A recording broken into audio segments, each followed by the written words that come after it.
বাসার ছাদ মানেই কি শুধু কাপড় শুকানো? একদমই না। আমরা যদি চাই আমাদের বাসার ছাদেই কিন্তু আমরা অনেক রকম সবজি এবং ফলের গাছ লাগাতে পারি। তখন আমাদের ছাদই হয়ে উঠবে এক টুকরো সবুজ গ্রাম। তাই আমি বলবো, যদি এক টুকরো জায়গা থাকে এবং আপনার ইচ্ছা থাকে তাহলে আজই শুরু করুন ছাদ বাগান। যদি কখনো মনে হয় যে ছাদ বাগান কেন করবেন, তাহলে তার উত্তরটা এমন হবে, নিজের জন্য, পরিবারের জন্য আর প্রকৃতির জন্য।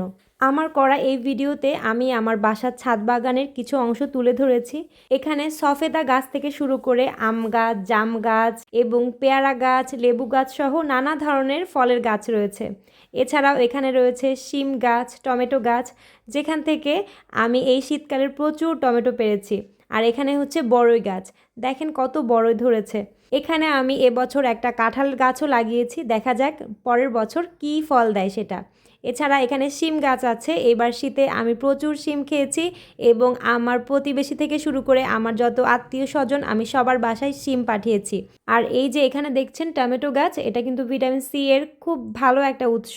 যেখানে আমরা আপেল বা অন্যান্য ফ্রুটস খেলে যত না আমরা ভিটামিন সি পাই, তার থেকে কিন্তু কয়েক গুণ বেশি আমরা টমেটো থেকে পেয়ে থাকি। প্রতিবেলায় সালাতে আমি এখান থেকে একটা দুইটা করে নিয়ে যাই। সব শেষে এতটুকুই বলবো, ছাদ মানে কিন্তু শুধু কংক্রিট নয়, ছাদও হতে পারে সবুজ।